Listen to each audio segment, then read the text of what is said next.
जी doctor साहब, मुझे सच में नसबंदी करवानी है। क्या बहू तुम नसबंदी करवा रही है? डॉक्टर साहब ये कोई नसबंदी नहीं करवा रही है, ये तो पागल हो गई है। मम्मी जी आप कम से कम मुझे बात तो करने देते, मुझे नसबंदी करवानी है। तू मुझे एक बात बता, तू हमें पोता पोती नहीं देना चाहती क्या? ऐसी बात नहीं है मम्मी जी। अच्छा अब समझ में आया, तुम इसलिए कर रही हो ना ये सब कि कहीं तुम्हारा फिगर ना खराब हो जाए। मम्मी जी आप चलिए मेरे साथ, मैं आपको कुछ दिखाती हूँ। आइए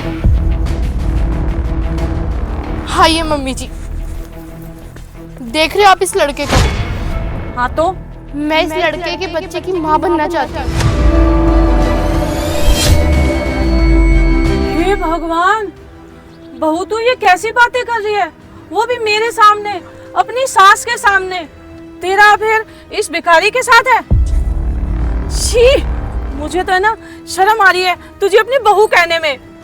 मम्मी जी आप कुछ भी बोलने से पहले मेरी बात तो सुन लीजिए। ले जाओ इस बच्चे को, ले जाओ, इसके साथ में 50,000 रुपए भी ले जाओ। अरे अरे ये क्या बोलने लग रहे हो तुम? और ये किसका बच्चा है जिसको तुम बेचने की बात कर रहे हो? नहीं मेम साहब, ये किसी और का बच्चा नहीं बल्कि ये तो मेरा ही बच्चा है। दरअसल बात ये है कि 6 महीने पहले मैं जब मजदूरी करके आ रहा था तो मेरा एक्सीडेंट हो गया और मेरा ये हाथ ये उस एक्सीडेंट में चला गया। फिर मुझे नौकरी मिलनी भी बहुत मुश्किल हो गई। सब यही सोचते थे कि अपाहिज क्या ही काम कर पाएगा, इसलिए किसी ने मुझे नौकरी भी नहीं दी।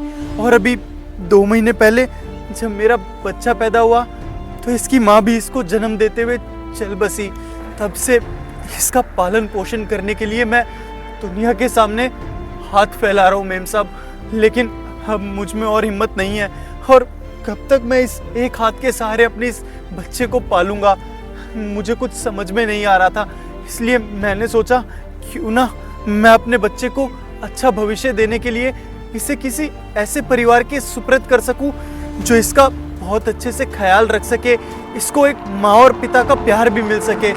क्योंकि मेरी जिंदगी का क्या भरोसा है मेम साहब, मैं तो इस हाथ के साथ अपना बोझ नहीं उठा सकता, इस बच्चे का बोझ कैसे उठाऊंगा? तुम इसे किसी अनाथ आश्रम क्यों नहीं छोड़ाते? हाँ मेम साहब, मन में तो मेरे भी आई थी ये चीज़ कि इसको किसी अनाथ आश्रम में छोड़ दूं, लेकिन मुझे ही बहुत ज़्यादा लाचार महसूस हुआ। और आप ही बताइए कि कौन से माँ बाप अपने बच्चे को जानबूझ के ऐसे अनाथ आश्रम में छोड़ दे जहाँ पर पहले से ही 100-150 बच्चे होते हैं और मेरे बाद मुझे पता भी नहीं रहेगा कि इसको किसी ने अपनाया भी या नहीं।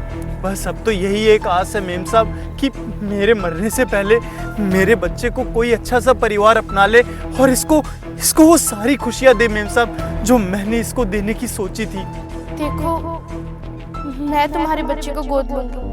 क्या सच में मेम साहब?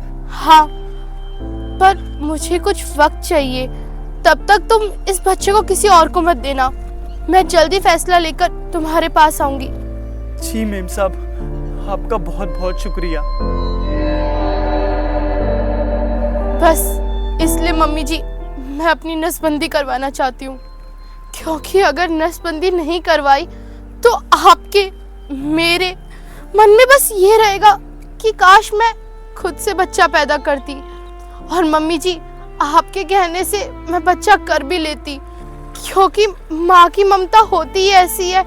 अब मम्मी जी आप ही बताइए इस देश में कितने अनाथ बच्चे हैं। अरे हम नए को जन्म देने से पहले उन बच्चों की तरफ एक बार तो देख सकते हैं ना। उन बच्चों का क्या होगा? वो अनाथ आश्रम में रहेंगे बिना परिवार के, बिना प्यार के। तो बस मैंने सोचा मैं अपनी नसबंदी करवा लूं और इस बच्चे को अपना लूं, इसकी माँ बन जाऊं, ताकि इसे अच्छा परिवार मिले, प्यार मिले, दादी का प्यार मिले। अरे वाह बहू, मुझे तो तुझ पे नाज है कि तूने इतना अच्छा डिसीजन लिया।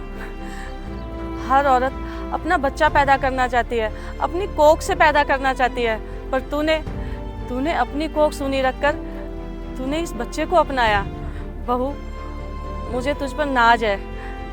और बहू तू चिंता मत कर, इस बच्चे को ना मैं भी अपने पोते की तरह रखूंगी, खूब लाड प्यार दूंगी।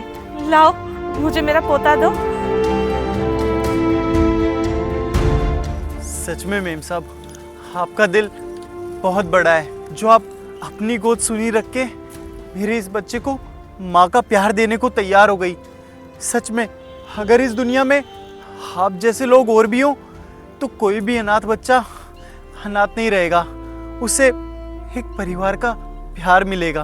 भैया, दुनिया बहुत बड़ी है और इस दुनिया में ना हम जैसी माएँ ज़रूर होनी चाहिए ताकि ऐसे बच्चे अनाथ ना रहे, उन्हें उनका घर मिले, परिवार मिले, अच्छी शिक्षा मिले। मानती हूँ अभी तक माँ नहीं बनी हूँ, पर कहते हैं ना हर औरत में एक माँ की ममता ज़रूर छुपी होती है। तो बस मैं यही कहूँगी कि इस दुनिया की सारी महिलाएं अगर एक बार सोचे ना कि इन अनाथ बच्चों का क्या होगा, तो बच्चे अनाथ नहीं रहेंगे भैया।